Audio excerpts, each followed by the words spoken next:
UNESCO Remote Radio Week 2021. Get ready for a week devoted to helping radio stations broadcast remotely. Bonjour, je suis Gaël Musquet, je suis hacker éthique et radioamateur et depuis plus de 10 ans, je consacre mon temps à la prévention des catastrophes naturelles. Alors à l'occasion de cette Remote Radio Week, j'aimerais vous parler et faire un retour en arrière sur l'utilisation de la radio en situation de crise, puisque dès 1902,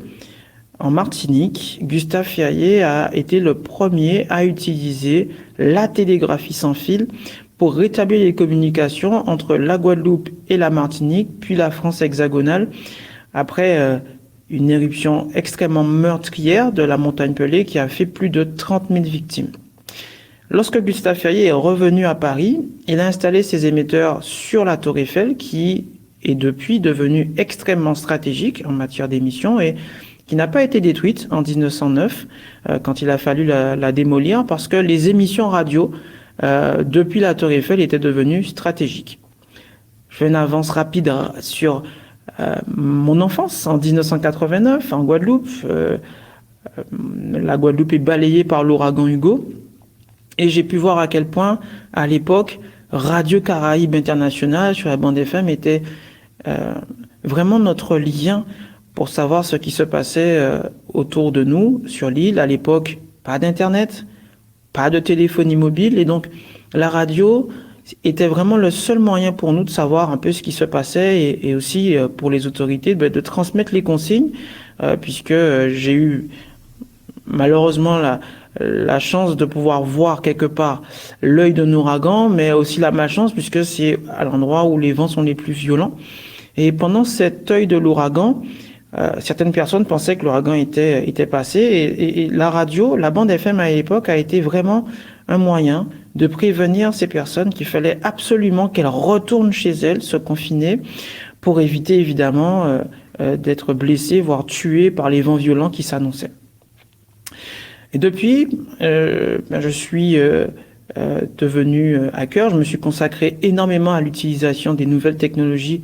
pour protéger les populations. Et lors d'exercices comme Caribou Wave ou Indian Ocean Wave, qui sont des exercices de tsunami organisés par l'UNESCO, l'IEC,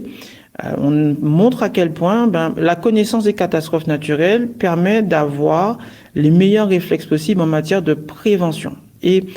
à l'occasion de ces exercices, il est très intéressant de voir à quel point les émetteurs FM peuvent être des moyens d'alerte des populations avant un ouragan, bien entendu, et des vents violents, avant l'arrivée, par exemple, d'une inondation, de pluies violentes,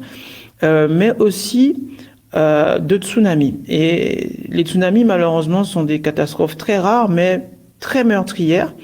Et à l'occasion de ces exercices de tsunami, on utilise des émetteurs expérimentaux ou des Raspberry Pi, de petits ordinateurs de poche qui nous permettent, grâce à des logiciels, de simuler, d'émettre à très faible puissance et de vérifier sur nos autoradios mais que la bande FM, que le RDS ou que bientôt d'autres normes, le DAB+, le DRM par exemple, permettront de transmettre à la fois des alertes vocales,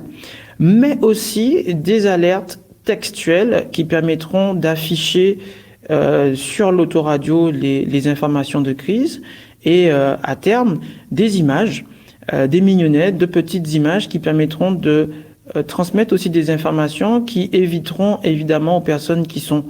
parfois malentendantes, malvoyantes, d'avoir des informations qui soient adaptées à leur handicap. Donc cette bande FM, cette radio aujourd'hui, à la fois grâce à son contexte historique, la voix est un vecteur, un média extrêmement puissant pour transmettre l'alerte, beaucoup plus efficace que des sirènes,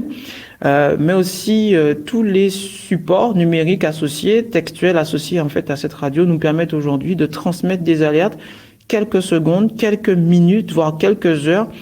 avant l'imminence d'une catastrophe naturelle. Et donc c'est tout naturellement qu'en 2022, on expérimentera en Guadeloupe, à l'occasion du Caribou Wave 2022, le 10 mars 2022,